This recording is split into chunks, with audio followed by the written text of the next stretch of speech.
Good morning बच्चों। आज हम पढ़ेंगे आपकी बुक की एक्सरसाइज 3.4 क्वेश्चन नंबर 1।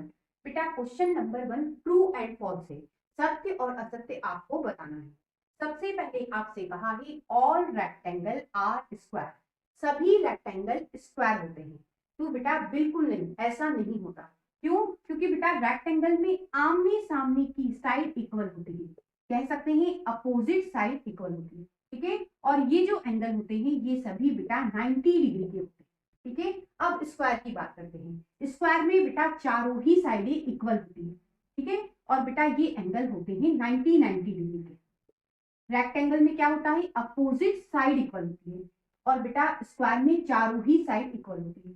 आपसे कहा है सारे रेक्टेंगल स्क्वायर होते हैं, तो बिल्कुल नहीं हो सकते। क्यों? क्योंकि स्क्वायर में चारों साइड इक्वल होती है, रेक्टेंगल में ऐसा नहीं होता। तो बेटा इसका आंसर क्या हुआ? फॉल्स, असत्य। अब बच्चों आगे आपसे कहा है ऑल रोम्बस आर पैरेललोग्राम। सभी समचतुर्भुज समांतर चतुर्भुज होते हैं।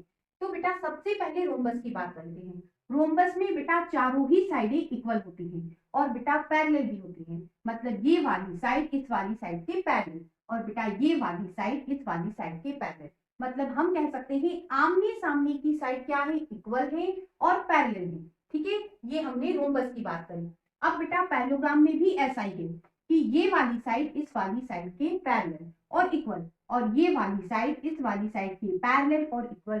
तो बेटा आपने क्या देखा? आपने देखा कि रोम्बस में वो सभी प्रॉपर्टी मौजूद है जो पैरेललोग्राम में होती है। तो हम कह सकते हैं ये जो सेंटेंस है वह ट्रू है, सत्य है। अब बच्चों आगे आपसे कहा है all square are rhombus and rectangle. सभी वर्ग समचतुर्भुज और आयत होते हैं। तो सबसे पहले स्क्वायर की बात करते हैं। स्क्वायर में बेटा चारों साइडें इक्वल होती हैं और बेटा पैरेलल भी होती है। मतलब ये वाली साइड इसके पैरेलल, ये वाली साइड इसके पैरेलल। ठीक है। अब आते हैं रोम्बस पे। रोम्बस में भी बेटा चारों ही साइडें इक्वल होती हैं और बेटा ये वाली साइड इसके पैरेलल, ये वाली साइड इसके पैरेलल होती है। ठीक है। अब आते हैं रेक्टेंगल पे। रेक्टेंगल में बेटा अपोजिट साइडें इक्वल होती हैं। मतलब ये वाली साइड इसके इक्वल और ये वाली साइड इसके इक्वल और पैरेलल भी होती है।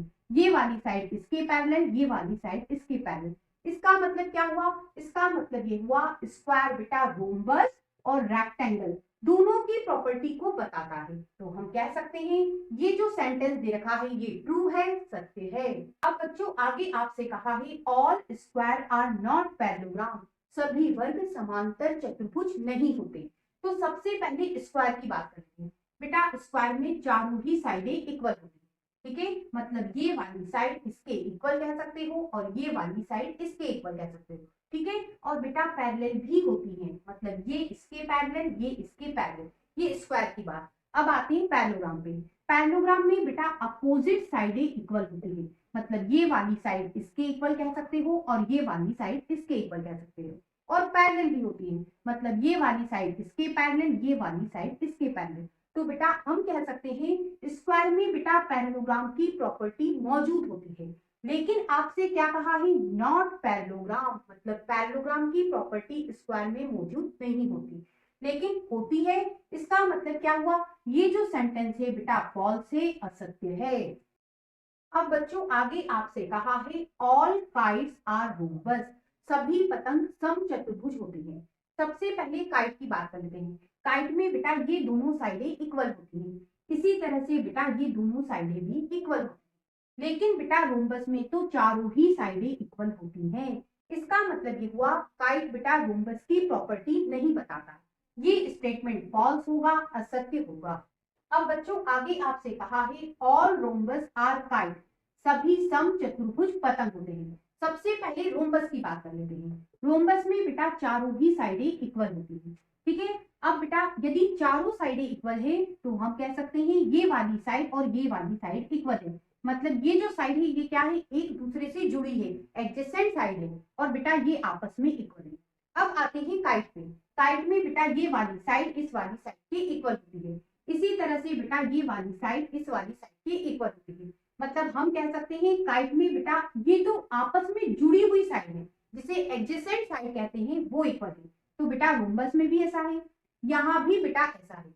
इसका मतलब हम कह सकते हैं रोम्बस में बेटा काइट की प्रॉपर्टी मौजूद है। तो ये जो स्टेटमेंट है ये ट्रू हो गया, सत्य हो गया। अब बच्चों आगे आपसे कहा है ऑल पैरेललोग्राम आर ट्रेपेजियम, सभी समांतर चतुर्भुज समलंब होते हैं। तो सबसे पहले पैरेललोग्राम की बात कर लेते हैं। पैरेललोग्राम में बेटा अपोजिट साइड इक्वल होती है और पैरेलल होती है। ठीक है, मतलब ये वाली साइड इसके पैरेलल, ये वाली साइड इसके पैरेलल। साथ में बेटा इसके जो डायगोनल होते हैं एक दूसरे को बाइसेक्ट करते हैं। ठीक है, ट्रेपेजियम में बेटा देखिए ये दोनों लाइनें पैरेलल हैं और ये दोनों लाइनें नॉन पैरेलल हैं। मतलब ट्रेपेजियम में भी दो लाइनें पैरेलल होती हैं और बेटा इसके डायगोनल भी क्या करते हैं, एक दूसरे को बाइसेक्ट करते हैं। ठीक है, इसका मतलब हम कह सकते हैं पैरेललोग्राम में ट्रेपेजियम की प्रॉपर्टी मौजूद है। तो ये स्टेटमेंट क्या हो गया, ट्रू हो गया, सत्य हो गया। अब आगे आपसे कहा है ऑल स्क्वायर आर ट्रेपेजियम, सभी वर्ग समलंब होते हैं। तो सबसे पहले स्क्वायर की बात करेंगे। स्क्वायर में बेटा चारों ही साइडें इक्वल होती हैं और बेटा पैरेलल भी होती है। ठीक है, मतलब ये वाली साइड इसके पैरेलल और ये वाली साइड इसके पैरेलल। ठीक है, और बेटा इसके जो डायगोनल होते हैं वो बेटा आपस में बाइसेक्ट करते हैं।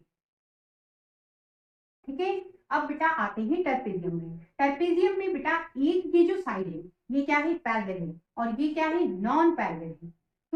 ये जो डायगोनल होते हैं ट्रेपेजियम के वो बाइसेक्ट करते हैं। इसका मतलब बेटा स्क्वायर में चारों ही साइडें क्या है, पैरेलल होती है। ट्रेपेजियम में बेटा दो साइडें पैरेलल होती है। स्क्वायर में बेटा डायगोनल बाइसेक्ट करते हैं तो ट्रेपेजियम में भी डायगोनल बाइसेक्ट करते हैं। हम कह सकते हैं स्क्वायर में बेटा ट्रेपेजियम की प्रॉपर्टी मौजूद है। इसका मतलब ये जो स्टेटमेंट है ट्रू है, सत्य है। नेक्स्ट क्वेश्चन के लिए फिर मिलते हैं, तब तक के लिए गुड बाय।